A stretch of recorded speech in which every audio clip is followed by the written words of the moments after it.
The following podcast contains explicit language and content that may not be suitable for some listeners. Listener discretion is advised.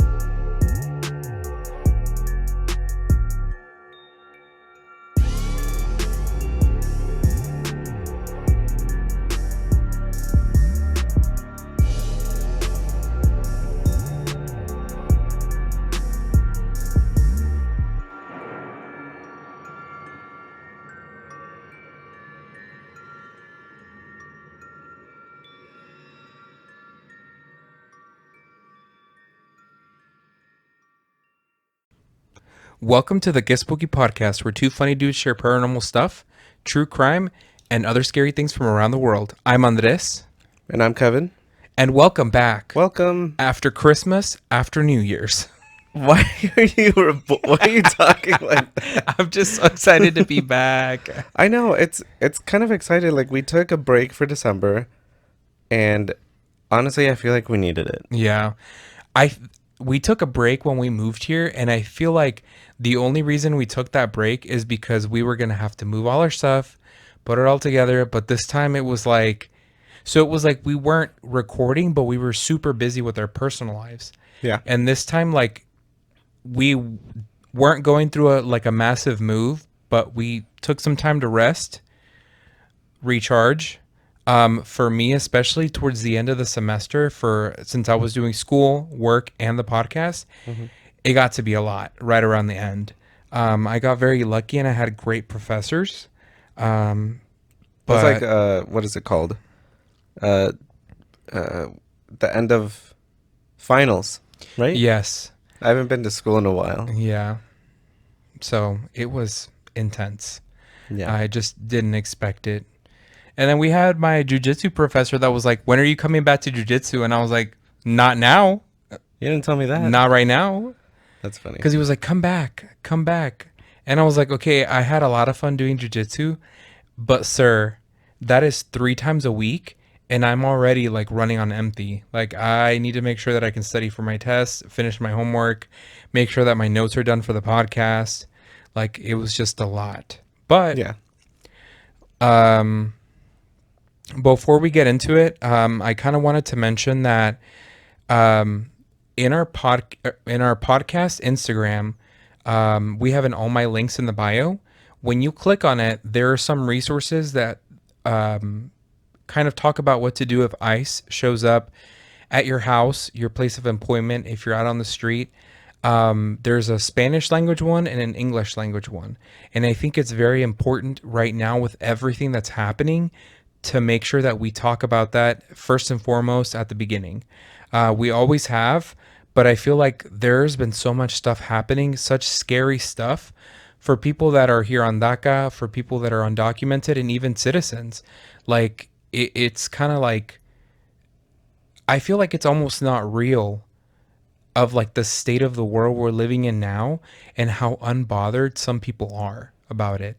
And it's very worrying that more people aren't worried about it, or more people are being so blasé about it, or more people are joking around about it. Like, it's crazy to me. There are also a couple of links under the informational links that have resources that you can donate to. And this helps some organizations that garner legal help for people that have been detained by ICE or in some type of situation like that. Also, lower down, we still have our Help Palestine links. Those are not going away. Unfortunately, for the foreseeable future, I feel like those links are going to be up for a while. And they're going to be there. If you guys, if you feel like you want to donate money to us, or you want to send us money instead, please donate money to the organizations instead. Do you have anything to add? And I also did want to, give a little shout out that we do have merch. We finally got our merch in. So it's like, we're really thankful for the people that have supported us that way.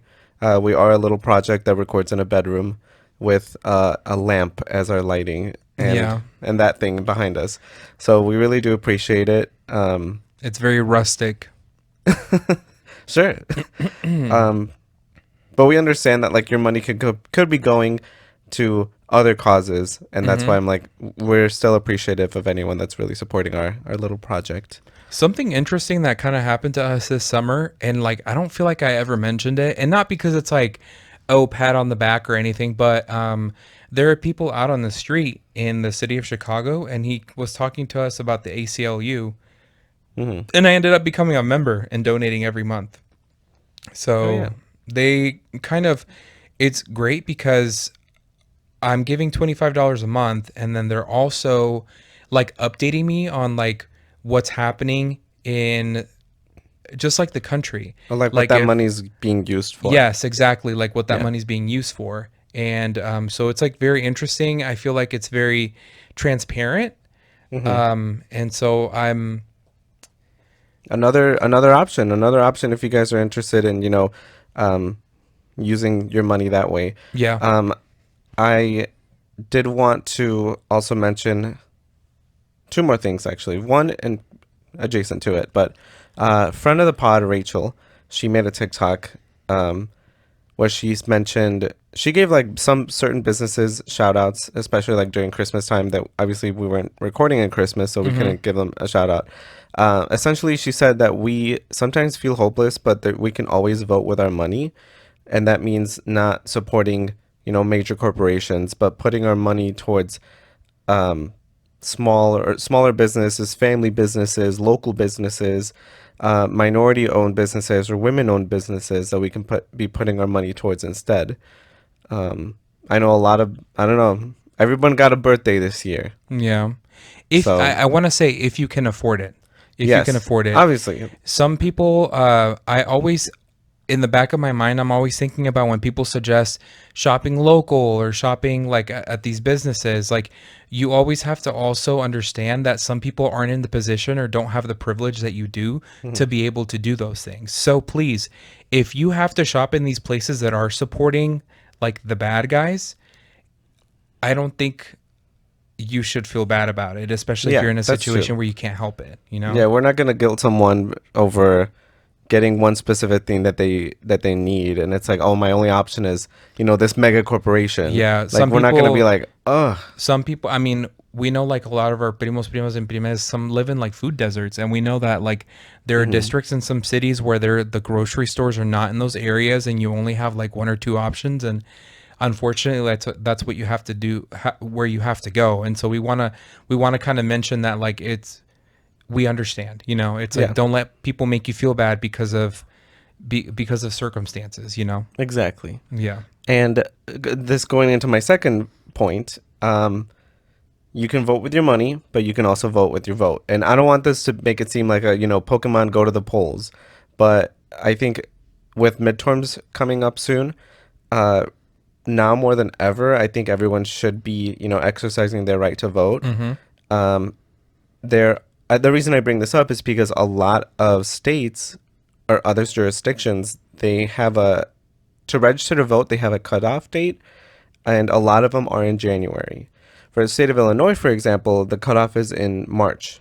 So if you want to register to vote and you're going to be 18 by November 4th, that's embarrassing, sorry. If you know you're going to be 18 by November, you can register to vote in your state. For the state of Illinois, you need your driver's license, you need to know your social, obviously, and you need your address. And that's it. You can vote online or you can vote at a DMV, like a Secretary of State office. But yeah, I mean, register to vote. Look at literally, this is your reminder to, To actually go to go register and register to vote. or vote. If you're already registered, make sure you go out and vote. That's true. And keep up to date with a date with your local jurisdiction too. Like a lot of elections sometimes happen in March. So use that opportunity to look up like, hey, when's my next election? Look up your ballot. Look up candidates, because especially for Illinois, for example, I know one state senator, or no, one U.S. senator for the state of Illinois is going to retire. There's a lot of people vying and like campaigning for the seat. So, and there's just because that they're Democrats or whatever doesn't mean that they fully align with what we want or what we want our country to represent. So, take this opportunity to learn who's on the ballot and what their positions are. Sorry, I felt that was a little rambling. No, that's okay. I also wanted to note that like whenever we come on here and we talk to you guys about stuff like this, we don't like talk about this beforehand. Yeah. Like we get on and we talk about it like on the pod, like while we're recording. And so sometimes things that we say might not be worded as eloquently as we would like to.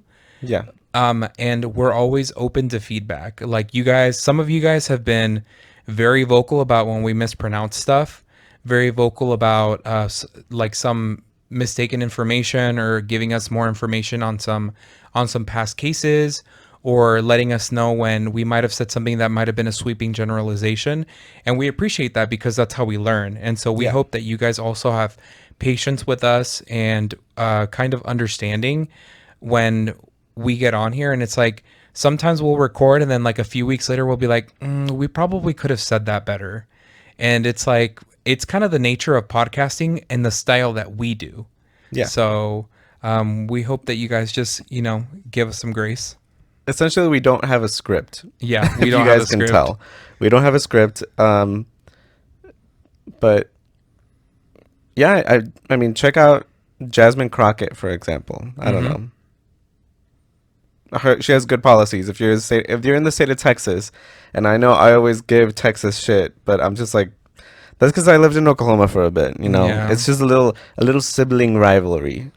A little sibling Because rivalry. I think a few months ago I mentioned something about like I have nothing to say about Texas, and then like when I was editing, I was like, ooh, I don't know. That's kind of like But out of context. we like all it's kind of have gripes about where we live, though. yeah, not like. But I mean, like, for example, if it was the first time that you were listening to us and you're in Texas and you hear that, you're like, Ooh. hello? So. Well, it's like before we moved to Illinois, I would hear people complain about Illinois, and I'm like, I can't complain. I don't live there. Yeah. And now I complain about living here all the time, especially the drivers. You're one of us now. I'm an Illinoisan. Yeah. What else did we want to talk about? So, Well, what have you been doing? I was going to say, going back, like starting to the beginning of December, I went to go visit my parents in Oklahoma. So I spent the 24th, I drove. It was 11 hours by myself. Kevin did not go with me. He abandoned me for a week and a half. I drove myself, and it was a great time. The last time I had seen my parents was in April. At the end of April, when we went to my cousin's wedding in Guadalajara. And so it just wasn't like, it was great seeing them because I hadn't seen them in a while, but it was very fast. Like we were there for the wedding. We had a plan. You had to get dressed. You had to get ready. There was an itinerary. You had to be there like at a specific time. And it was like there was a bunch of other people with us. And so it wasn't like we were enjoying each other's company. It was like we were just there along for the roller coaster ride that was Guadalajara, which was 100% fun, but it just wasn't laid back like I like for it to be. And this time I actually stayed with my parents and was able to kind of enjoy their company, enjoy my nephews, my sister, and my brother and his baby and his wife. And so, which his baby wasn't born yet when we moved here. So I had met him in person, seen a ton of pictures, love him, but I just had met him. And so he's a cutie. Oh. Yeah, I missed you a lot. Sorry. Yeah. We still talk about it. Sorry, I broke character. We're very codependent. I'm a baddie, I swear. I don't care. We're very codependent, and we didn't realize that until I left, and I was like, but what am I going to do? I have to go to the bathroom. You're not going to watch me while I walk over there. You're not going to let me hold it. Who's going to hold it? No, idiot. No, we don't do that. Like when you're a little kid and you're like, Mami, quiero ir al baño, pero tengo miedo. And then you're like, Mom, can you watch me go to the bathroom? Oh And you yeah, run over she there, never and then it's like, was. Mom, you're not looking. What if something happens to me while I'm True. at the bathroom? No, we're like the twins from The Shining. Yeah, we Like go everywhere we together. go everywhere together. So it was weird. It Yeah. was strange. I mean, I guess like I don't want to bog everybody down, but like I think like a part that you don't think about when you move somewhere is that you romanticize maybe the place that you came from. Hmm. Like for example, I always had beef with Oklahoma when I lived there. I'm like, ah, I hate living here and all this stuff. And then I moved over here and it was like, oh, but I had my gym and I had my grocery store that I went to and we had our routine in our house and this is what we did on this days and this is where would go eat and then we would go to my parents' house, etc., etc., etc. You had your places that you go to, you had your routine, you had everything. You have your job maybe, your people that you love, friends, family, whatever it is, and you kind of start romanticizing and missing it and you're like, "Oh, maybe I want to go back and just move back." But I feel like this was kind of a wake-up call for me because I really like living here, but I've always thought like what if I go back and I move back? Like just like a little thought in the back of my head. Like just what if we move back? I know that wasn't going to happen, but it's like you miss it. Well, I went back, and although I appreciate for what it did for us and where we lived, I think like I realized and I was able to reconcile that I don't live here anymore. So it was like I was able to go see everybody that I missed and go to the places, but it just didn't feel the same anymore because it's like that my home is here. My new places are here. My new family, my new chosen family is here. And so it's like it was fun, it was great, but it just wasn't the same. It wasn't the same without you. It wasn't the same without the cats. I don't have the same job. We don't live in the same house. So it was like a lot of I guess like those fantasies that I used to have, it just wasn't the same. So it was like it was good closure. I think it Yeah. was good closure. No, yeah. I mean, Sorry, my daughter's showing her butthole to you guys. no, I covered it just in time, Oh but yeah. I think I think that's something that you have to go through where it's like you have to kind of go back and be like, this isn't my home anymore, Yeah. unfortunately. Fuck. Oh, she closed out your browser. Um, but I mean, I'm also grateful too that as much as I complained about Oklahoma, I feel like it wasn't all bad. I feel like the community that we built there Was supportive. was very Was supportive. good. Yeah. Oftentimes, I feel like the friends that I made there, I wish would have been the friends that I made growing up. Or I Mm-hmm. felt like they were the friends that I needed when I was growing up here. Yeah. So, and, Oklahoma, it was home. I'm grateful for it to have been my home. Um, but I also know it's like here is home too. So, Yeah. You know what's also really funny when I was over there? So I took a look at the weather and I was like, I'm going to take some shorts. I think I was there for how many days? Like 11 days? something like that. I Yeah. would say 8 out of the 11 days that I was over there, I was in shorts. It was summertime in Oklahoma. It was 75, 80. I went to Dallas on a Friday. Hmm. Dallas was like 85 degrees. We were in the Bishop Arts District. Everybody was out in shorts, in their little like athleisure wear with Hmm. their dogs. People were on bikes. It honestly felt like I was in the middle of summer, which I kind of needed because it was like it's like the middle of dead of winter. We haven't been outside in a while. It's been super cold up here. Like there isn't that break of nice, really warm days like there is further south. Yeah. There are warmer days here, but like the warmer days here is 45 degrees, 50 Yeah. degrees. And over there, it's like 75, 80 degrees in the middle of like December. On Christmas Day, actually, Christmas Eve, Christmas Day, it was in the 70s and 80s. I got dressed on Christmas Hmm. and like went walking to my old walking trails and I was out walking for an hour and a half, 2 hours. And I pet a bunch of dogs while I was out there, so it was great. I wonder if that's how people in Australia feel. Like to them, the southern hemisphere is summertime, so like they look at a lot of like I don't Videos know, of us. like Christmas stuff that's always like themed around like winter time and snow, and then they don't have that. They're like, "Ooh, that's weird." Yeah, that's Christmas in funny. wintertime.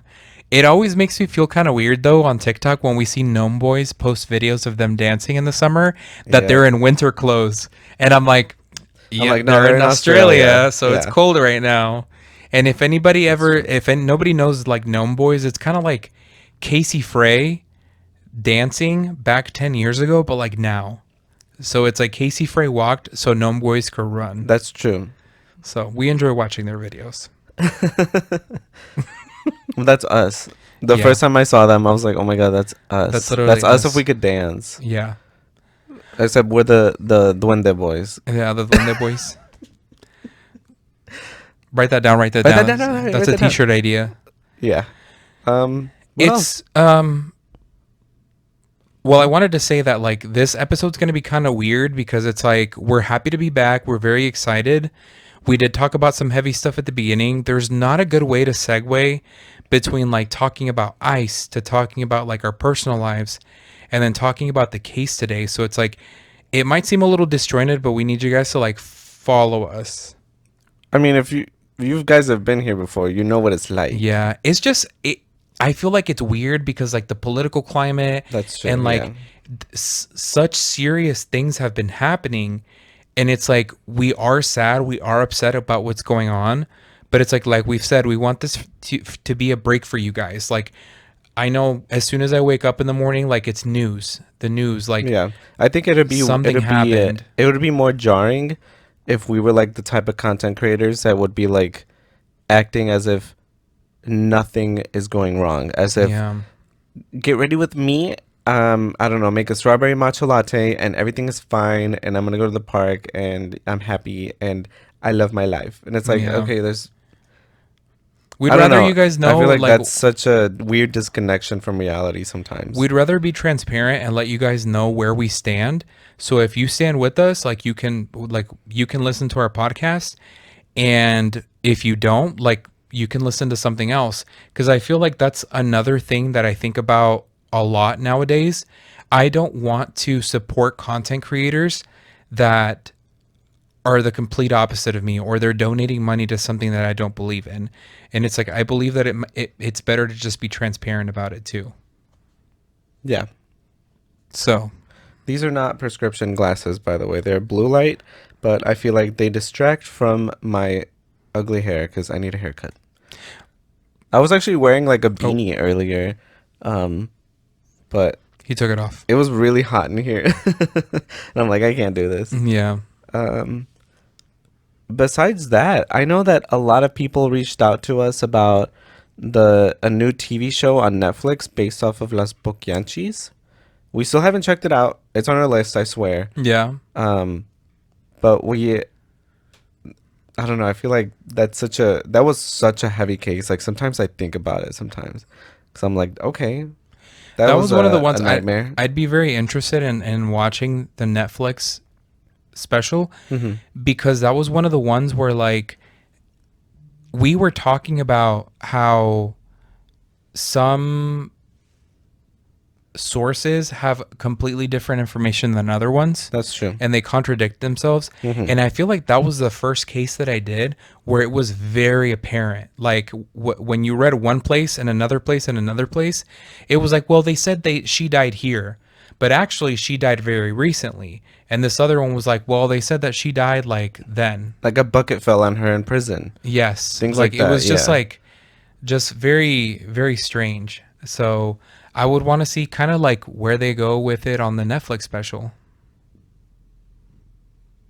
That's true. We have been actually watching Welcome to Derry, the It series. That was That was good. very good. I got my parents to watch it and they really liked it. Yeah. We've been watching Percy Jackson, the season 2. I never read the books, but you did. I read the books a long time ago.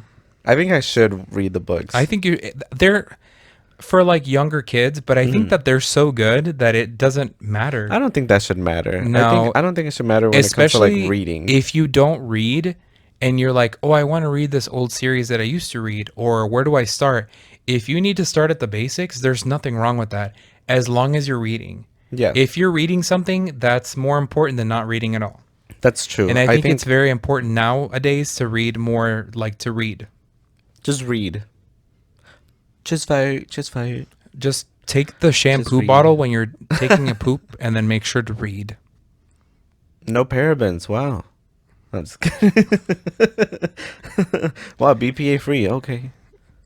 How do you remember all? No, that's a You read them a that's a lot, don't drinking you? I water. feel like no, you read that a lot. Me and Head and Shoulders. Yeah, I know You're her. familiar. I'm familiar. You're familiar with the ingredients. Um, what else has been happening? Watch Welcome to Derry. Yeah, I In don't know. conclusion, watch it. Watch that. Yeah, and Percy Jackson. But should we get into my case? I think we should because I feel like your case is longer and we're already like several minutes in. Oh yeah. Okay. People are gonna be like, "You guys are yappers." Well, we haven't We've- seen our friends. I was gonna say we haven't seen you guys We in haven't so seen long. you in a month. I'm sorry It's that been a while. Sorry, my daughter is obsessed with me because she doesn't see me during the day. So Oh then my at night when God. I get home, she tries to clean my hair, and she tries to crawl under my clothes or in my clothes as long with as me. you hold her. I'm not trying to do more editing than I have to. Okay. So I do want to give a content warning. She's so loud. I hope her purring doesn't pick up. And if it She's does, so I'm cute. sorry. I mean, it's cute, right? Yeah, she's my daughter. She's obsessed with me. Okay, that's enough. So I do want to give a content warning that there are mentions of drugs, cocaine, murder, kidnapping, torture, terrorism, gun violence, and bombings. So this is not a light topic, unfortunately. Okay, so today we are going to Colombia.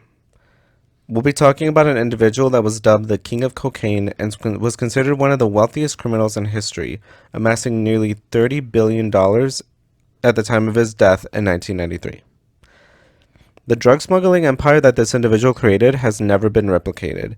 He managed to negotiate a deal to essentially be under house arrest instead of a prison sentence, and after his death, over 25,000 people attended his funeral despite being allegedly responsible for an estimated of 4,000 to 15,000 deaths during his lifetime. Damn.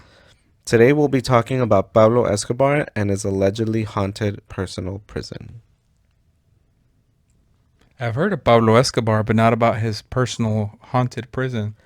Yeah, there's a lot, so we gotta lock in, okay? Okay, locking in. So Pablo Emilio Escobar Gaviria was born on the 1st of December 1949 in Rio Negro, Antioquia, Colombia.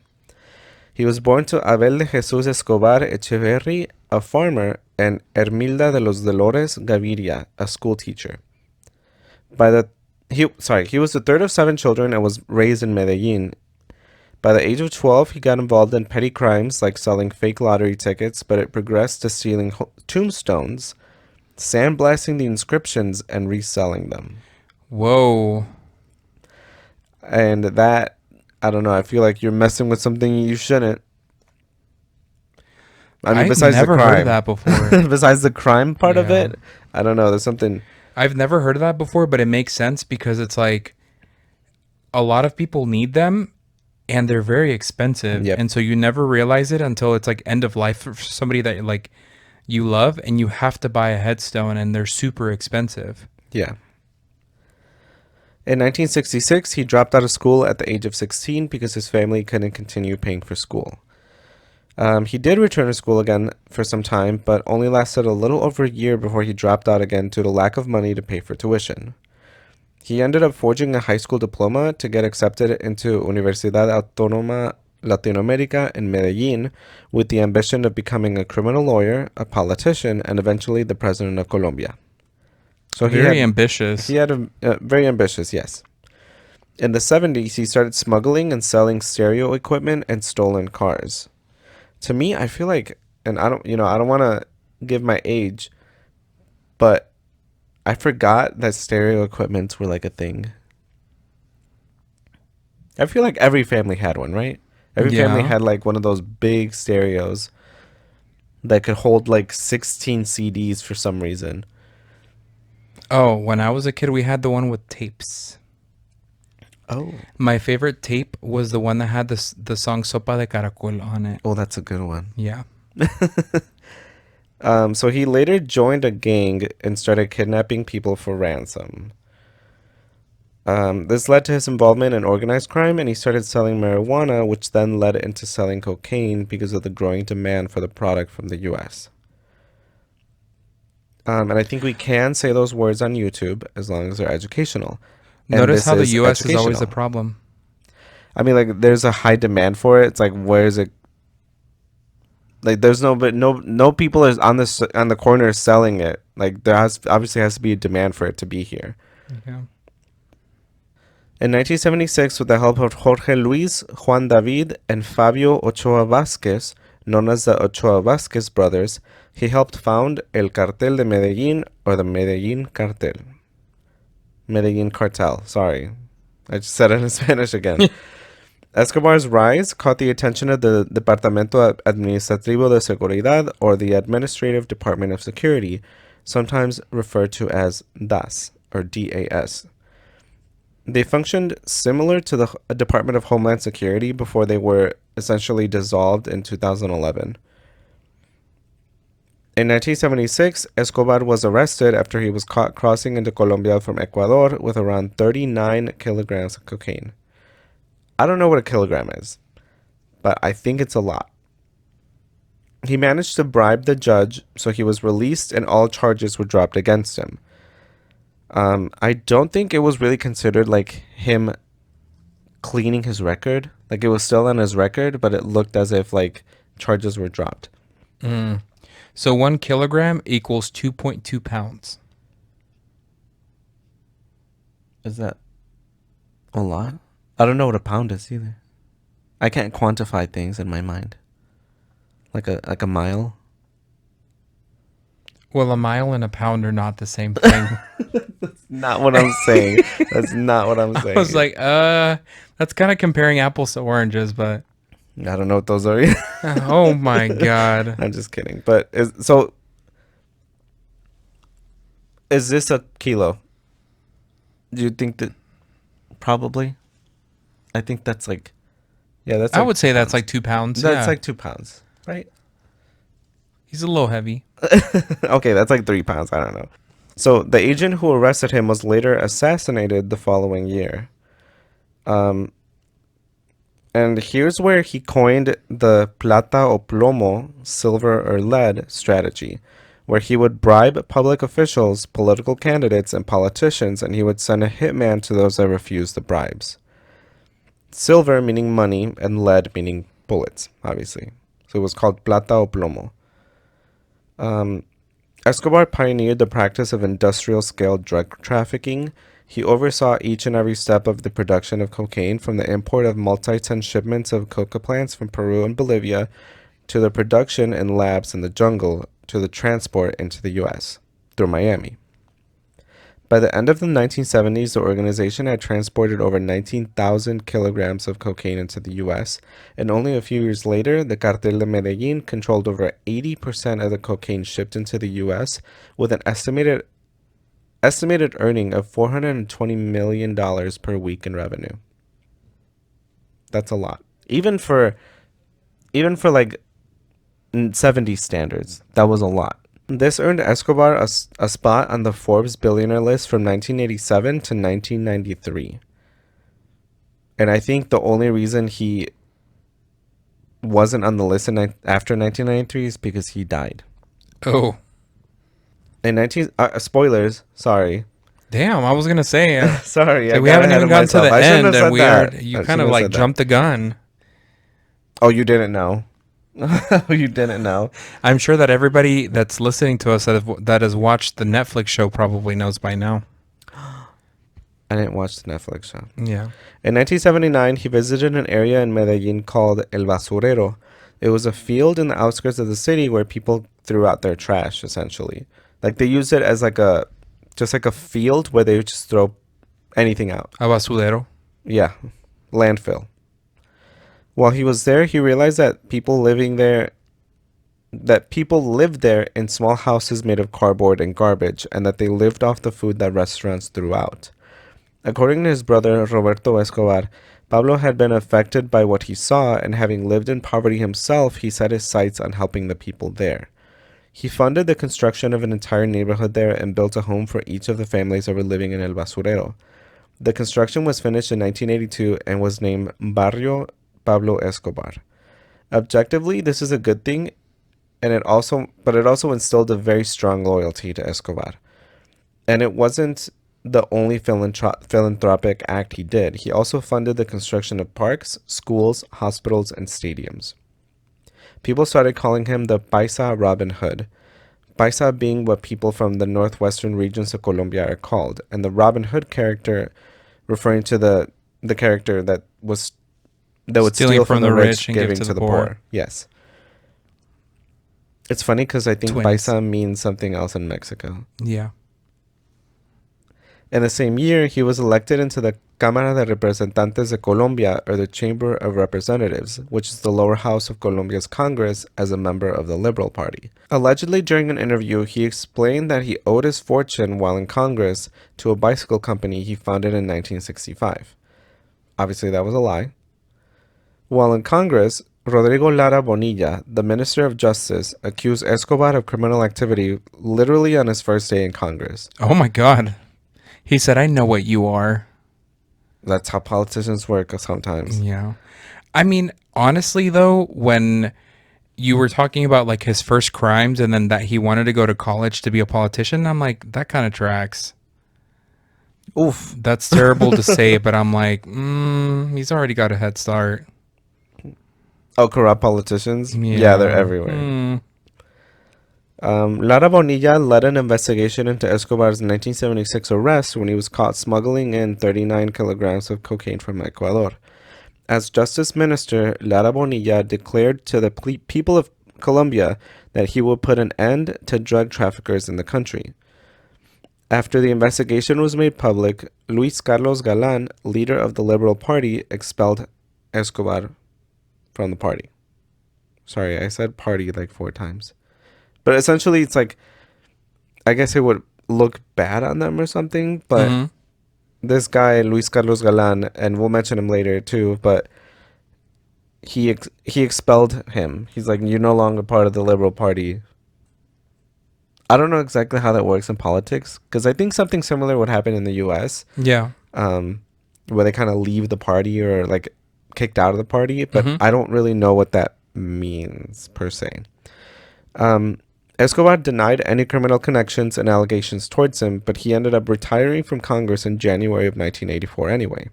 3 months later, in April 1984, Lara Bonilla was assassinated by sicarios, or hitmen, that Escobar had hired. After Escobar left Congress, he continued his strategy of bribing and murdering judges, and in the mid-1980s, tensions further escalated when the Cártel de Medellín declared war on the state of Colombia. Escobar became a wanted man by the Colombian government. And I think this is around the time that, like it was bad. It was very, very bad to be in Colombia at this point in time. That's why a lot of people left. Like, I can guarantee that Colombian Americans have some type of connection or like history that connects to this time in Colombia. Like either their family, like grandparents or their parents left during this time because it was very bad. So in this entire time, the U.S. was on the trail to find the chain of command of the cocaine import into the U.S. So the U.S. were like, we're on it. They knew Escobar was a leader, but without an official extradition agreement between the U.S. and Colombia, they could not reach him. Legally, you can't just go, like a government can't just show up into their country and be like, hey, arrest that guy. Yeah, it's kind of invading. Yeah. I think there's just like legal stuff, like the country has to give you permission and stuff like that. Right, yeah, there's like a process. Yeah. So, and as a member of the Cámara de Representantes, he was actually granted parliamentary immunity and he could put pressure on other representatives to legislate against an extradition agreement. Because I think that's something that was like on the docket to eventually vote on. So he thought, I'm going to pressure them to not vote to agree to this. Actually, hold on. I kind of answered my own question.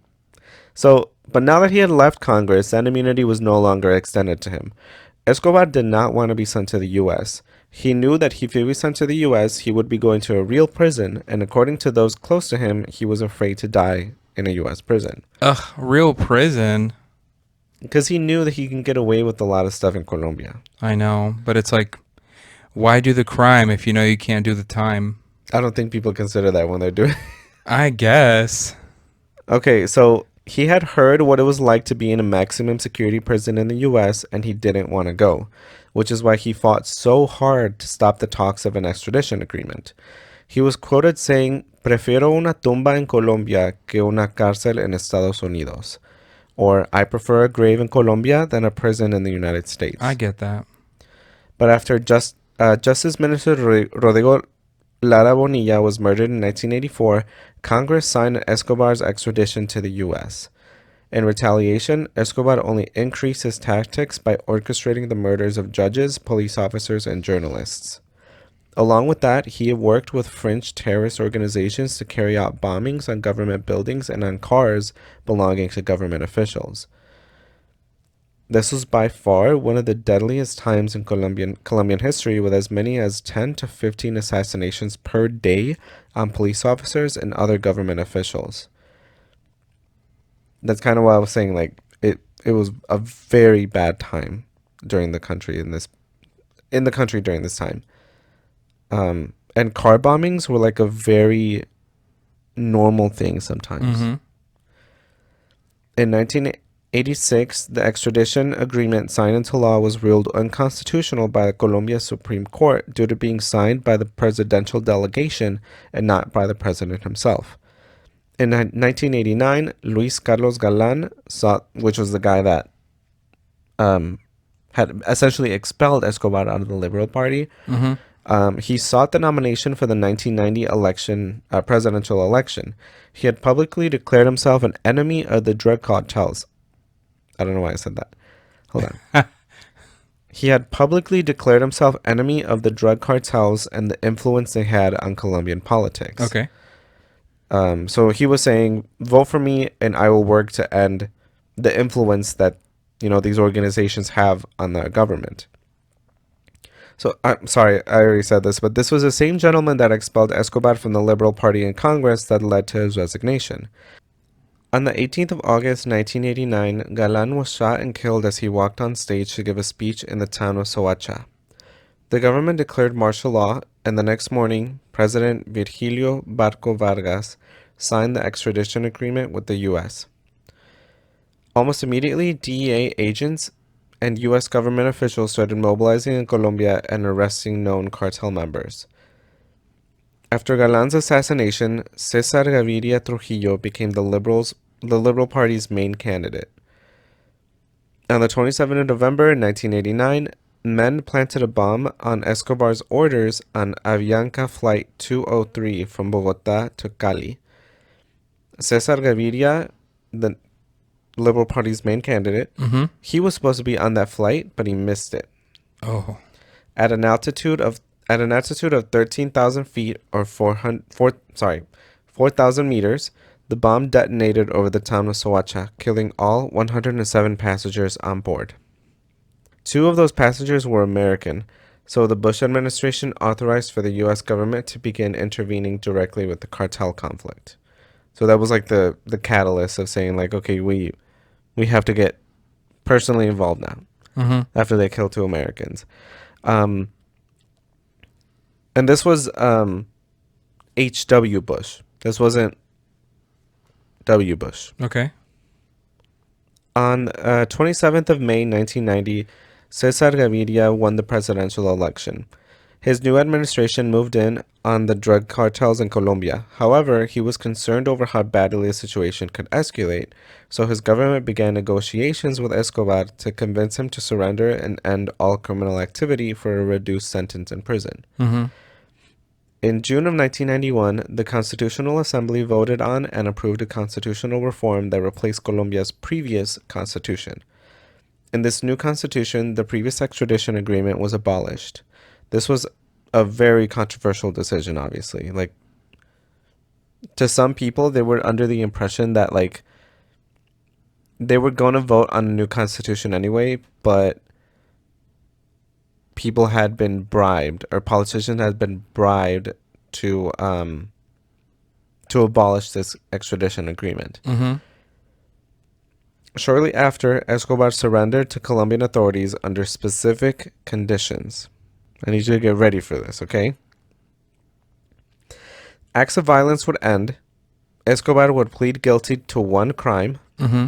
All other charges against him would be absolved. He would serve a prison sentence of 5 years, and he would not be extradited to the U.S. Okay? Okay. Unofficially, the government would be willing to turn a blind eye towards drug smuggling, so that would continue. He would, I think they would allow him, or not like allow, because it wasn't legally allowed, but it was allowed. They would let him. They would let him, essentially. They allowed him 2 locations to continue manufacturing of the drug, but that's it, basically. However, Escobar would choose which prison he would go to. He'd fund the construction of the prison. He'd choose which prisoners would be with him. He'd handpick the prison guards, and the Colombian National Police would not be allowed to come within 2 miles of the prison.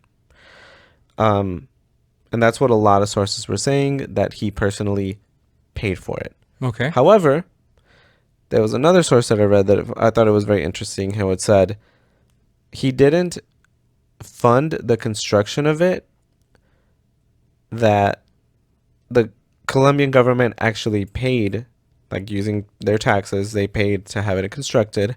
All Escobar paid for was to actually have it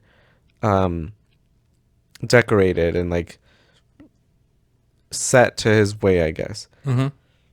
Another source I read said that it was actually a house that another family had lived on, but that Escobar actually had them murdered. But I couldn't find any other source that said that. Yeah, I'll continue. Sorry. So this prison was called La Catedral, and it overlooked the city of Medellín. It was essentially a huge mansion where he wasn't allowed to leave, but would be able to have visitors at any time of the day. Unofficially. So it was like imagine a terreno with like a building, and then like a main building, and then like smaller buildings surrounding it. A compound, that's the word. Yeah. Like a compound. As expected, the drug smuggling business continued, and we'll talk more about La Catedral in a bit. In July of 1992, Escobar's men found a stash of about $23 million on a property belonging to 2 cartel members, Fernando Galeano and Gerardo Moncada. He asked them, along with their brothers, Mario Galeano and Julio Moncada, to La Catedral, and then tortured and killed them after accusing them of stealing from him. So I think at this point, I was reading a lot of sources that were saying that, like, because he hadn't been incarcerated for almost a year, actually. Okay. That he was kind of becoming paranoid, and like he kind of wanted to go out. Supposedly, he actually did go out a few times, a handful of times, not several, but that he didn't want to be confined to one place. So he was becoming more paranoid. I think at this time he actually started imposing like a tax to all of his like quote unquote employees. So anybody that worked for him, they were expected to give him a cut of their pay. A lot of people did not like that. Mm-hmm. And that's kind of why he was thinking like, oh, they're like skimming money off the top and keeping it for themselves. So on this 22nd of July, 1992, when the Colombian authorities heard of these killings, President Cesar Gaviria ordered Escobar to be moved to a military base in Bogota. Within hours, Escobar found out about this and made his escape from the prison. This launched a nationwide manhunt that involved a 600-man military-trained unit force. Many of Escobar's former associates also cooperated with the government and joined the manhunt. So it was literally like DEA, CIA, FBI, Colombian National Police, Colombian Army. I think a rival cartel. Literally anybody that didn't like the guy, they were like, you guys are welcome to help. Oh my gosh. Escobar was well connected, and he always had an escape route planned out whenever he felt that Colombian authorities were closing in on him. Authorities had several close calls to being able to catch him, but he always managed to escape. Months into the manhunt, they accepted the reality that it was going to be impossible to actually find him, and that they would just have to wait for him to make a mistake.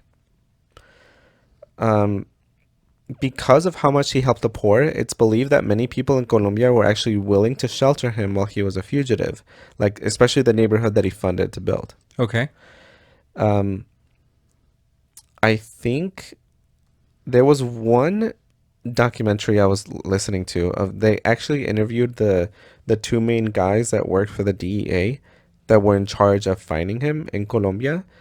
They said that in one of the close calls, they actually showed up to one of the houses, like one of his safe houses, and they literally the coffee that he had brewed that morning was still warm. So like we had just missed him. I wonder how he knew that they were coming. I don't know. And the thing is like I feel He like must have had informants. Absolutely. Yeah. I think that's what it thinks. I think that's what one of the things was. I don't know what I'm saying anymore. I think that's one of the things.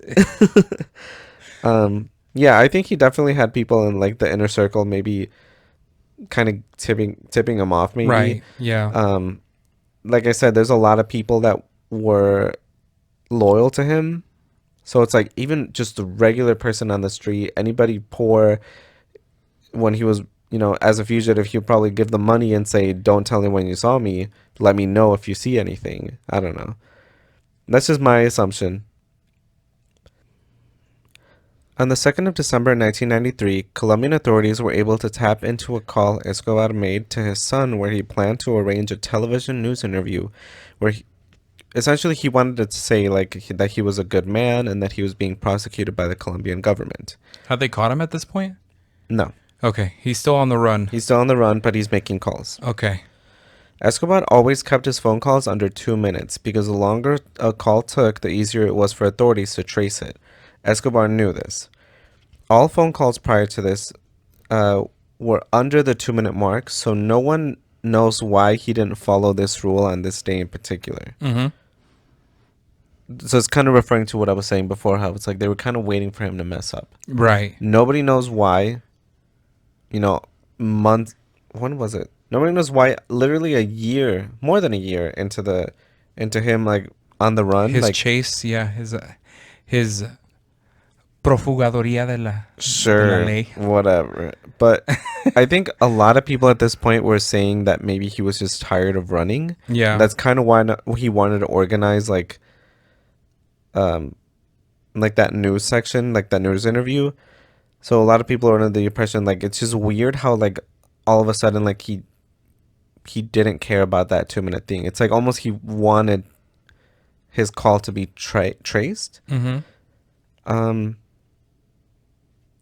Some theorize that because his birthday had literally been the day prior, he was feeling alone and missing his family. Oh. Okay. I mean, I guess I can empathize with that. He wasn't a good person, but Yeah. I guess I get it. From that call, they were able to locate him in a house in Los Olivos neighborhood in Medellin. Police tried arresting him, but the situation escalated and there was an exchange of gunfire. He was accompanied by a bodyguard, allegedly his last one. He was hit by a bullet in the torso and feet, and one bullet struck him in the head that ultimately killed him. Because of the gunshot wound, theories circulated whether the bullet came from a police officer's gun or whether it was self-inflicted. so this hit Pablo Escobar or his bodyguard? Pablo Escobar. So Okay. I think what happened was that they tried to go in to arrest him. Yeah. They started firing. The other people started firing. He ended up getting on the roof of the house, and police started firing at him. And that's when I think like around the corner of the building, because the building had like this roof, like one tall roof and one roof on the side, and he was like on the side, and that's where he got shot, and he ended up dying there. Okay. There were also theories as to whether a sniper from the U.S. military or a member of a rival cartel had actually shot him from a distance. So it's like kind of like they were They took advantage of the situation. not If necessarily it taking was a advantage rival because, cartel. oh, yeah, I mean it more like, I mean, the rival cartels were helping them. Yeah. So it wasn't like it was like A secret. a secret, but it was more like they probably had snipers like around the building just in case he tried to escape or something. But I don't know. That's just another theory. Supposedly, it was the main guy leading the manhunt Okay. from the Colombian government. I forgot his name and I forgot to write it down. Anyway, but yeah, supposedly it kind of want to go back to the self-inflicted part. A lot of people were leaning into this because of how he had mentioned earlier comments about he'd rather be in a grave in Colombia than in a prison in the U.S. Okay. So many of the poor people that had helped in Medellin mourned his death, and an estimated 25,000 people attended his funeral. Mm-hmm. The number of deaths that he was responsible for vary, but it's estimated that it was between 4,000 and 15,000. Yeah, that's a lot. These include police officers, government officials, and innocent civilians. Many of these victims were from car bombings, assassinations, and shootouts, which explains the large number. Yeah. And I don't think that's anything like personal. And I think I read a few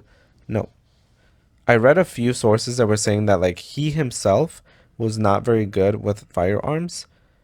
So he had other people do his dirty work for Right. him. Like because of him saying, or because of the nature of the job, like because of him, people died. Yes, Yeah. Not necessarily him himself doing it. correct. So today, Pablo Escobar remains a contemporary figure and has inspired several television shows, movies, and songs. Mm-hmm. I mean, everyone kind of knows him. Right. I think the trade he was in, I mean, he's like a figurehead of that, you know. And unfortunately, I feel like he does have like this connection to like Colombia and like the 70s and during that era. Like, I mean, he was partially really responsible for a lot of the stuff that was going on in the country at the time. Mm-hmm. So now we're going back to Escobar's personal prison, La Catedral. Kind of going back, just as a reminder, there is content warnings on these, so they're not easy. They were not easy to, research either. So this building was constructed on a plot of land in Envigado, a municipality north of Medellin overlooking the city. Although I think on a map it was south Mm-hmm. on a mountain, like on a little slope of mountain. Like if the place, I don't want to say that it's like open to people, but people can go today. And if they overlook on one side, they can see the city of Medellin. And to the left, there's like a little mountain ridge, and that's the house where Pablo Escobar's family lived. So he had like a little watchtower with kind of like a big telescope that he used to check in on his family from a distance. I think allegedly at the time that magnifying glass was the fourth powerfulest magnifying glass in the world. Although Escobar had the prison built, there used to be a rehabilitation center there on the plot of land called Hogares Claret. And I think it goes to show, well, I feel like it's saying something when it's like a literal, it used to be a rehab center. And then you see who the next inhabitant was. I don't know, it's just like, that's weird. It was often called Hotel Escobar or Club Medellin due to its amenities. It had 2 suites, a soccer field, a small church, a giant dollhouse, a dance club, a bar, a pool, a helicopter landing pad, and a hot tub. There is actually a video taken by a journalist and uploaded to YouTube of the compound after Escobar's escape in 1992 that showed how he had been living for 13 months. And this was like, Actually, hold on. After Escobar escaped, the Colombian government actually had the compound and its buildings destroyed because they didn't want the CIA to see how he had been living in this prison. Because after he escaped, it was considered like a national embarrassment to the government. Um, because this was someone that they were supposed to be like, watching and kind of telling the rest of the world, like, hey, look, we took care of our problem. But after he escaped, it just made everyone look incompetent. So I don't want to say like they demolished everything, but yeah, they ended up destroying a lot of the stuff that were there. Like they ripped apart a lot of things. So what it looks like now isn't how it looked like when he was living there. Which is why that video that journalist uploaded to YouTube is like the only documented media that we have of what it actually looked like. In 2007, a group of Benedictine monks cleaned up the location, built a chapel, library, cafeteria, a guest house for religious pilgrimages, and a memorial for victims of the cartel.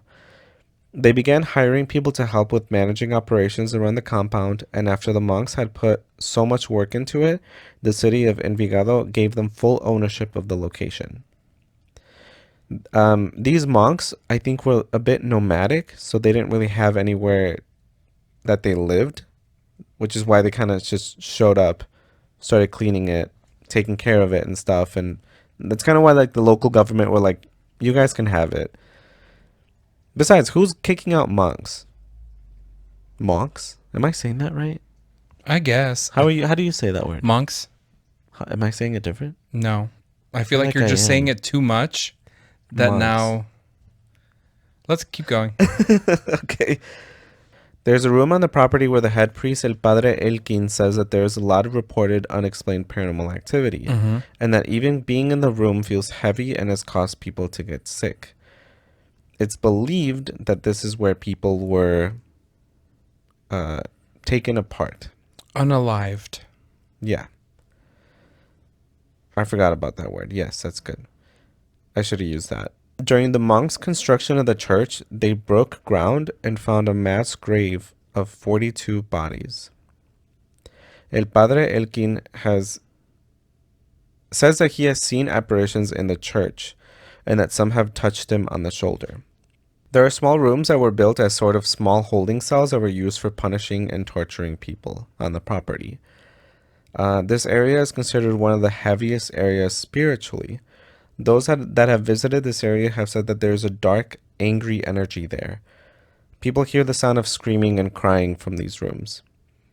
There have been several attempts to cleanse this area from the dark energy, but to no avail. There were rumors of supposed satanic rituals performed where they would allegedly sacrifice a sex worker for protection and guaranteed drug trafficking. Yikes. But this has actually never been proven, especially how most of the accounts come from some of his friends that were there. So it's like, yeah, they were on location, but these are also actually people that we don't really have like a full 100% like guarantee that they're telling the truth. I will say that he was very Catholic. He was very religious. He did have like a preferred saint that supposedly like some people think that if he did do like some type of rituals, it was towards this saint and not really like anything satanic.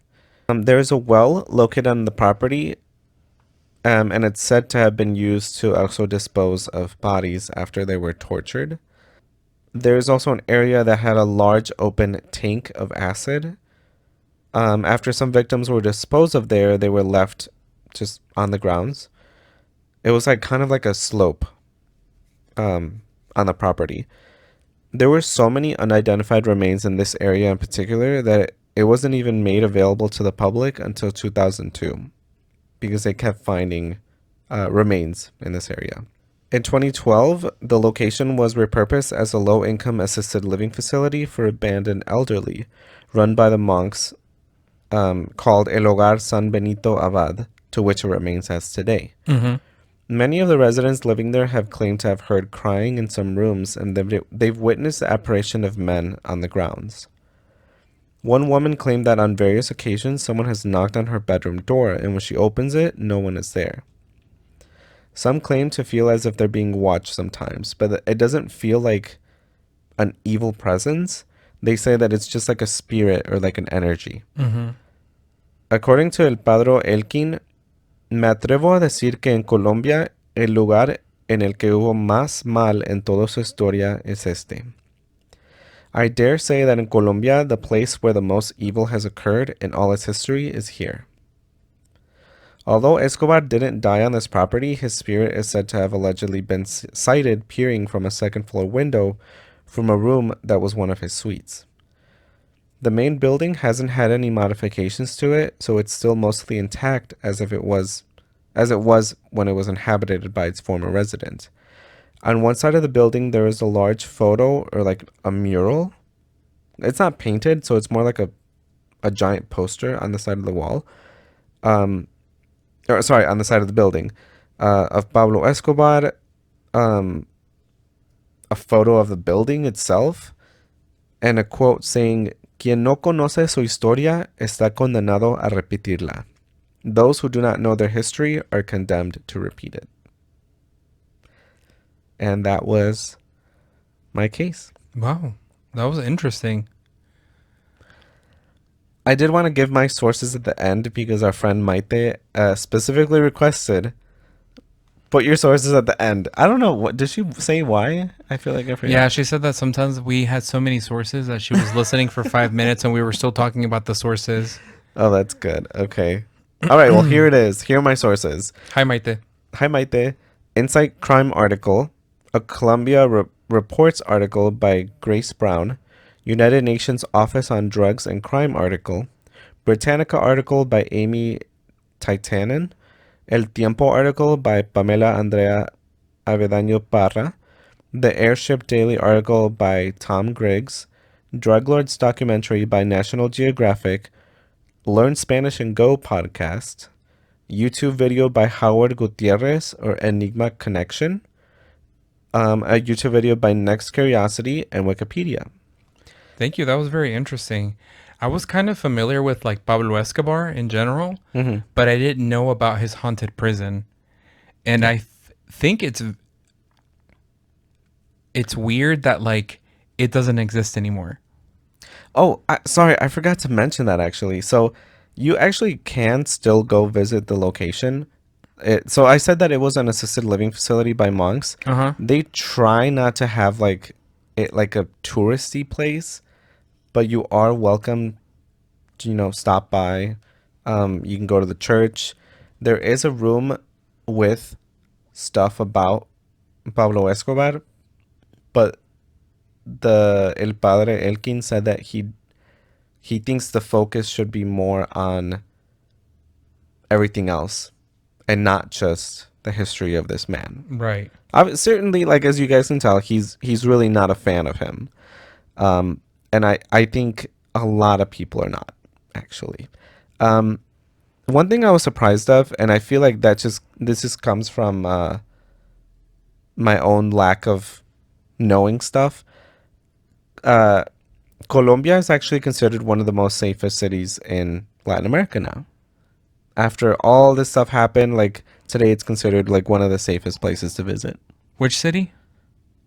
The entire country of Colombia. Oh, you said the city of Colombia is safe, the and I was like, and I think, okay. well, I think in particular it was Medellin. Like Medellin is considered one of the safest cities in Colombia. Maybe that's what it was. Yeah, I feel like I mean I get it. We're Mexican American, so it's like we understand that a lot of Latin American countries do get a bad rep for their scary or terrible history that happened, or the things that are reported. Yeah, I think that's in particular why it hurts seeing everything that's happening today with like, because this isn't just like a Mexican issue. This isn't just like X whatever nationality. It's more like we've met people from any nationality, any background. It's like some of these people are some of the nicest people we've met. Mm-hmm. So it's like to think that like the entire region of Latin America has been demonized as like some terrible place, and that people there are Some terrible third world people. country. It's so scary. Yeah. So I get it, girl. I get it, Colombia. But yeah, that was my case. And sorry, I forgot. So the YouTube video by Howard Gutierrez, or Enigma Connection, he actually visits this location with I don't want to say that she's a psychic. She's a medium, or like sensitive. I think she actually considered herself a medium. So he goes there with a medium, and then he goes there with like a tarot reader, who's also sensitive. So they're both like kind of reading energies. So it was interesting to see so many sources mention that the residents there say that it's not like an evil energy or like an evil ghost, for example, that mainly it feels like just an energy in the location. Yeah. And I think in that YouTube video that the medium also kind of says something similar, and she's like, it's not like a thing, it's more like a leftover residual dark energy. So I thought it was just interesting. So, but yeah, do you have anything for the palate cleanser? Where's my phone? I have podcast pets. Oh, For go the ahead. palate cleanser. Okay, so sorry guys. Some of you had sent these at the end of November, and we didn't do an episode in December. And a lot of you guys. So what I do is like mark them as unread, mark them as unread so I can remember to go back and put them on the spreadsheet. And a lot of you guys were like, "Happy Thanksgiving, Happy Christmas," or like "Merry Christmas, Happy New Year," and I was like, "Ooh, it is January, the middle of January. I'm barely Yeah. saying anything, but there's a method to my madness." So our prima Alejandra sent us her two little doggies that are choloscuintles, and one one is full, the other one is a Chihuahua mix. One was named Zoe. Unfortunately, she passed away in 2022, but Phil is her other dog. He was skinnier when she first got him, but he has since gained a bit of weight. So it was like he went from like 5 pounds to like 6 or 7 pounds. But when you're that small, you can tell a difference when you gain that much weight. Oh yeah. So it's like a smaller dog. And she says not to judge her because she named him Phil, because this is my Phil right here. She keeps head bumping me right now. She wants to get on my lap, but I have my laptop here. So then next, our prima Alejandra, Alex, with an X. The first one was with a J. This one's with an X. She sent us her two little dogs, Ñaño and Baby. Baby was originally actually named Paño, but Alex's mom kept calling her Paño, like a cleaning rag. So it pissed her off, and she changed her name to Baby. Ñaño loves to rage bait Baby because he's a troll. And fun fact, which I didn't know, Alex told us that Ñaño is an Ecuadorian term of endearment for a brother. No, I didn't know that either. When you told me, I was like, I feel like I don't really know much about Ecuador. Me neither. And Other than my brother-in-law is half Ecuadorian, and Yeah. it's like I don't know anything about him. Maybe I'll interview him. maybe we should watch a YouTube video about it, because it's not people's jobs to educate us about stuff. Yeah, but I'm saying it more like a first-hand account of things. So it's like, hey, what's true. Ecuador like? Yeah. And especially a YouTube video isn't going to tell you that. A YouTube video isn't going to tell you that term of I endearment. guess, yeah. We need to go to Ecuador. Next, our prima Liz sent us her 3 cats wearing overalls. They were so fucking cute. Oh, you have to bleep that out now. They were so cute.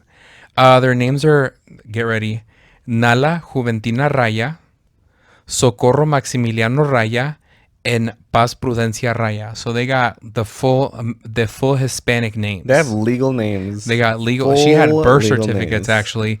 I got the names off of a picture of a birth certificate she sent us. Ooh, excuse me. That's so funny because our children are not that deep with their names. Yeah, except Leo. He's Leopoldo. Yeah, we just call him Leo. Did we ever give him a last name? Does he have my last name? I don't know. I think I They adopted actually don't them. have legal names. Okay, so Oh, next. sorry. Actually, going back to those pets, these are photos that Andres actually showed me. they were wearing overalls, and they were cat overalls. And I Yeah. specifically said, like, are they overalls for cats, or like, Are they baby are they overalls? baby overalls? Are they Build-A-Bear overalls? No, they were No, they were actual cat overalls for cats. overalls. They had the little where the part where their little butt is and their little tail Mm, had like it was like a stretchy part to go around their butt, yeah, so it would be comfortable. I need Next, some. our prima that whispers to houses, and she'll know who she is. Sent us her two little babies. Leo is a 16-year-old retired dog. I added that he's retired because he's an old man at this point. What the? And she got him when he was 3 weeks old, and she's bottle fed him since he was little, or like when he was little. Oh, She also has a little cat named Sugar Plum, and they named her that because at the time she called her daughter that. stop. So That's so cute. it's very cute. Next, our prima Caitlin sent us her little boy Leroy. He was rescued from a horde of 30 dogs in a one-bedroom apartment many years ago, and she loves him very dearly. Teresa shared her two stinky cats with us. Her words, not mine. But I get it, girl. Our two cats stink too. They're both wearing, when she sent me the pictures, they were both wearing Christmas hats in the picture. And she told us something quite peculiar. She says that one of her cats, Nova or Miss Goober, they think she's an alien because she's a little strange. I wanted to get more info about that, but What so does she you do? know, Prima, let us know, what does your cat do that's weird? Does she stand on two legs and you watch her on the cameras walk around in the house at night? Is she talking on the phone on a cell phone at night? What's she doing? Why is Oh, she an girl, alien? videos like that are so funny where, like people go on vacation and they check like their security camera and their cats are like just looking at them in the camera. Yeah, they're like,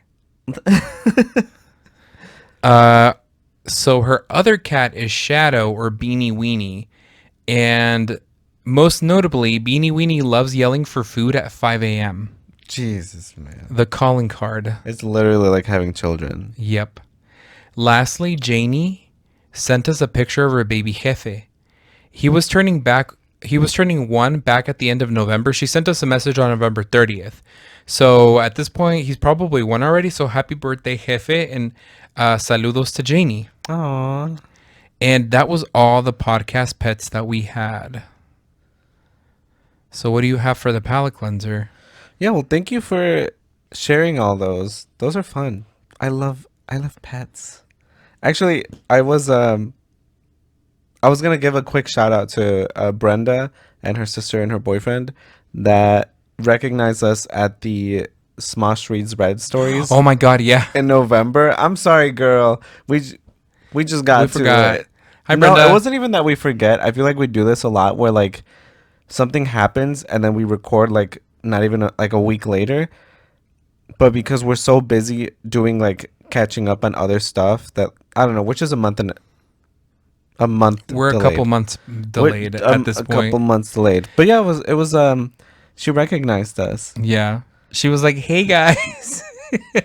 What's the first thing I did? There was a ton of people there, right? And Yeah. it was the end of the show and we were all leaving and I was like, "Hi." And then I give her a hug and walked away and I'm like, I didn't even ask if I can give her a hug. I just gave her a hug and Yikes. I'm like, Who was that man? I need media training. So if Media anybody's training. available to give me media training, I would appreciate it. But yeah, it was cool running into people we know. Yeah. Cause I feel like she has messaged us on Instagram and I was like, wait a minute. Pretty sure she sent us videos before I too. know you. Yeah, Yeah. Kevin recognized her face. Yeah. He I feel said, like actually, this is her message right when here. people, oh yeah, I did. I was like, no, look, this is her Instagram. When people send us like messages on Instagram, I mean, I've said it before. It's like I look at people's Instagram, and Yeah. if they have a picture of themselves, I'm like, okay, I could remember them, like if I saw them. Yeah. Shout out to our prima Carol. She sends us a lot of videos, and I think they're hilarious. Don't swear. Oh, I'm But yeah. sorry. That's lame that I can't Thank you, cuss Carol. anymore. Thank you for the videos, girl. Oh, what I wanted to mention. Okay, I swear there was a train of thought to this. Okay. So we were talking about, we went to the Smosh Reads Reddit stories that was in Chicago. Okay. And in the Smosh Mouth recent episode, they were talking about pets. And then they're like, yeah, send us pictures of your pets. And I was like, girl, we did that first. That's so crazy. I'm like, that's wild. But people were saying, like, yeah, pets, like cats and dogs are fine. But it's like, I want to see your pet, like, gorilla or something. That's what I said at the beginning. Did you really? Yes. I was like, I want to see people's interesting pets. That's how this started. I was like, if you've got lizards, if you got snakes, send them in, which Yeah. I love cats and dogs too, so we don't mind, but that was the original intent. I'm like, I wonder what our primos and primes have interesting pets of. This is my pet gorilla. This Yeah. is my pet giraffe. Oh, they actually. This is my pet husband right here. What the heck? Child, anyway. But yeah, if you have like a pet gorilla, we won't tell. Oh my god. We won't tell, and that'd be so Actually, you know what? cool. If you send us a picture of your pet and it's interesting enough, Kevin actually might edit that into the next video. No. I thought you were gonna say like Kevin will fly out there to meet your pet. No, I wasn't gonna be that hard, but you don't even want to edit the picture of it in the video, so I guess no. Interesting. If you have a pet gorilla, you need to send 100 men into his cage and see what happens. See who wins. See who wins. Besides that, sorry, there was these seem a little out of date, honestly, at this point. Like, we missed Tamal season. We missed talking about Tamal season, or I think we didn't. Right? We did talk about We it. did talk about Tamal season Yeah. in Spanish. We talked about them. I just didn't mark them off. Mm-hmm. That's why I was asking you before. I was like, did we talk about this? And I was marking them off. Sometimes I think when we have videos and episodes where we talk about things and then we go so long and then we're like, did we talk about this already? And we really want to bring you guys fresh new content. We don't want to talk about, oh shit. Like, how many times have we talked about the spicy licuadora? That's Like, true. at this point, like, I mean, we don't want to just be bringing the same stuff up over and over. No, sometimes it's funny. Sometimes that's a good callback. you know? Yeah, and so we have new listeners that haven't heard Oh, that's true. those older episodes because the older episodes are kind of cringe. It's kind of funny how So- sometimes I think about like, I think about stuff like, for example, jokes that I say to, like at our book club, and some people in our book club listen to our podcast, and it's like then I say the same joke on the podcast, They're and like, I was like, Joker "Ooh, Peter, damn." Joker Peter. I don't want them to think I don't have original stuff, guys. Dang, it's hard to come up with original content. Like Oscar and Andrea, like they think we're funny, but it's like I'm so scared that they're gonna be like, he already. We said already that heard joke." this. Yeah. What are you doing? I have a question for you then. Yeah. Have we thought of anything else since the last time we talked about this on an episode? Somebody suggested that we bring back things that would kill a Victorian child, and we actually have done it in past episodes. Yeah. Have you thought of anything else that would kill a Victorian child between then and now? I would say there's several things, really. Oh, you know what I had the other day? that I Seeing a was like, labubu. oh my god, yes. A Dubai chocolate. Ferrero Rocher. Oh, Absolutely pass away. Absolutely pass terrible. away immediately. What else? Ooh, tajin. He can't handle a Swedish fish. He probably doesn't have any teeth, so maybe not. Period. What was I just thinking about the other day? I had something the other day. We tried this new Nepalese restaurant, and it was so good, so Oh. good. Yep. But I was like, while we were eating, I was like, a Victorian child could never eat this; they would die. I was just thinking about it. What the hell? Like, baby, your ancestors flew, or what's the word? Sailed all the way over there. They can't even handle the food. Yeah, nope. And then I was drinking my little Diet Coke, and I was like, ooh, a Victorian child could definitely not drink a Diet Coke. A with Diet this. Coke, that's good. I He would- love he would pass- Diet I'm Coke. pretty sure we've mentioned Diet Coke before No, in another absolutely. episode, too. Mountain Dew. Yeah. You guys remember Vault? That green radioactive. The acid you could drink. You Yeah. know what else I was thinking about?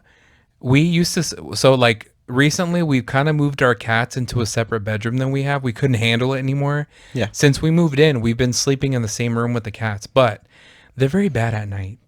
They're very bad sleepers.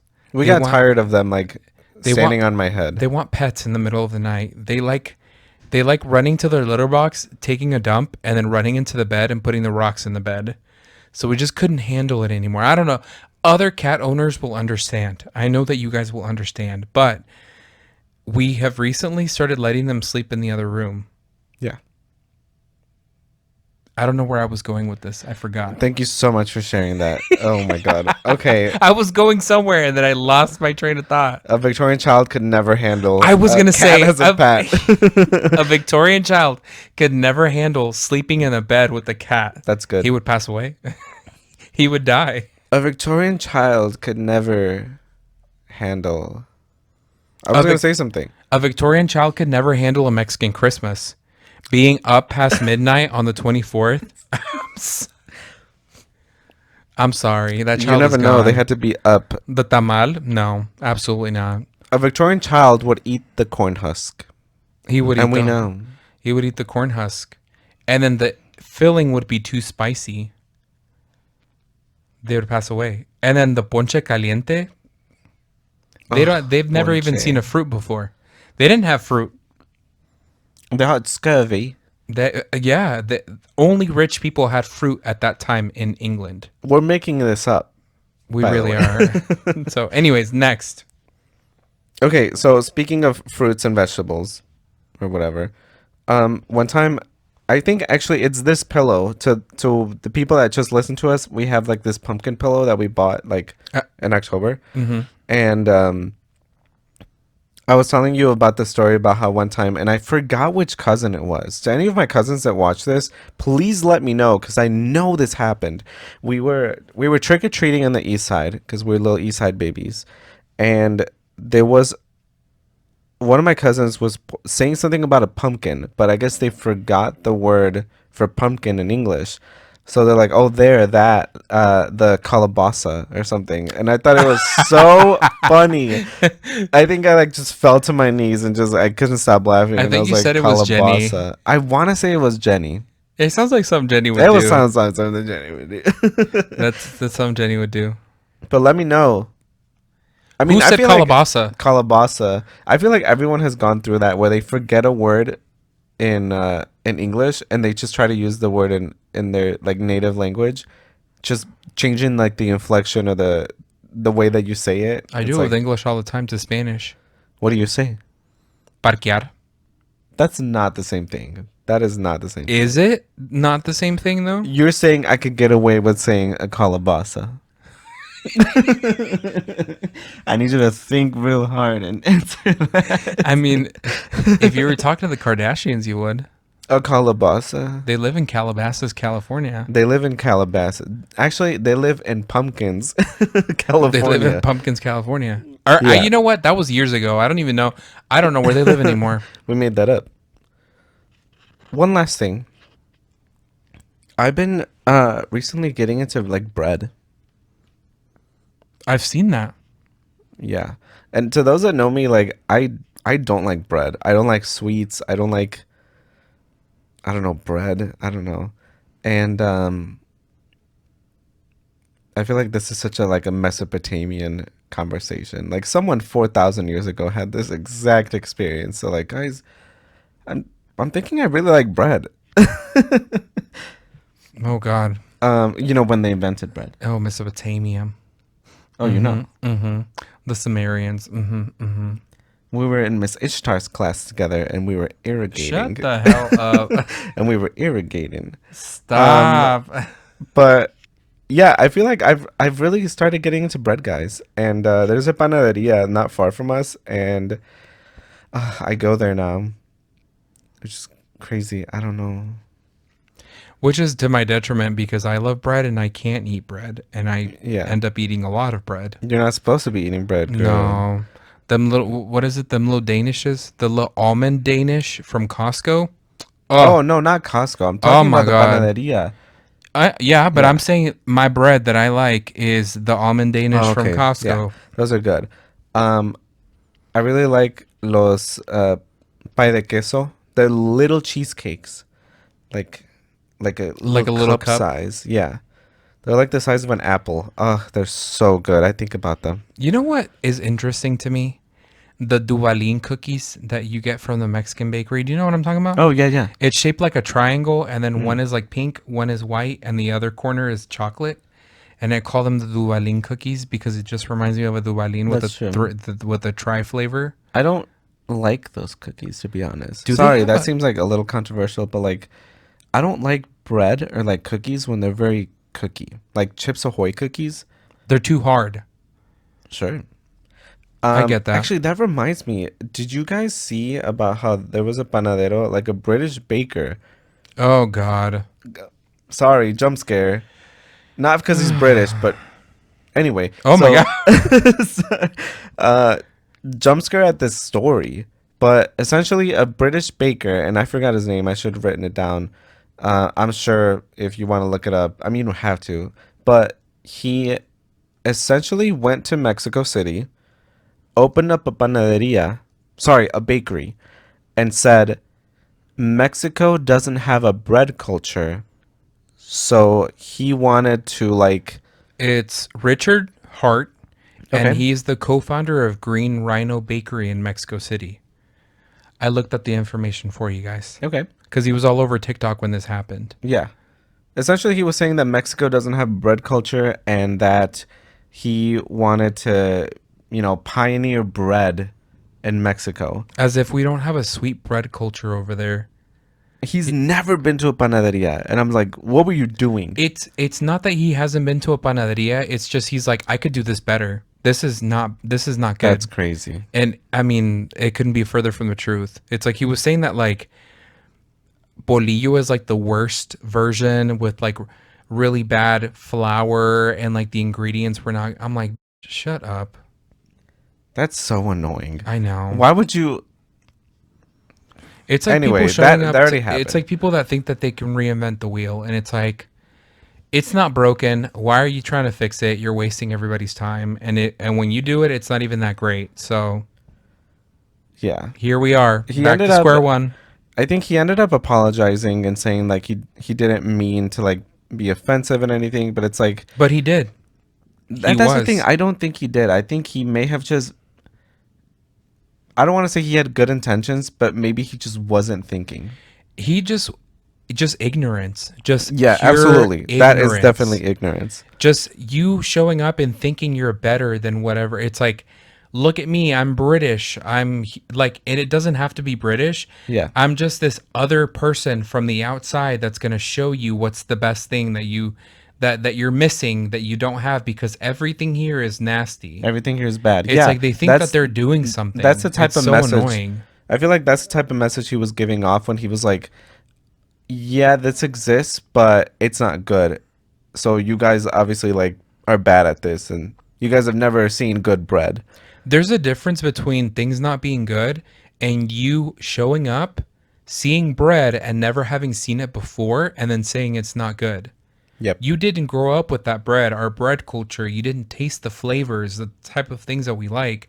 So it's like you saying it's not good. You're just not familiar with it. Yep. So yeah, just wanted to end on a crazy note. That just I guess. pissed me off. Now I'm mad. I just want to piss everyone off now. Anyways, thanks for listening. Please follow us on Instagram, TikTok, and YouTube at Get Spooky Podcast. Also, email us any story suggestions or your own scary stories at getspookypodcast@gmail.com. I swear we will do a cheeky-sode pretty soon. Special thanks to Taylor Turner for the artwork, Kyle Fields for the intro music, and Leonardo for the logo redesign. Don't forget to tell someone you love how much they mean to you, and please stay safe out there. Yep. Bye-bye. Bye.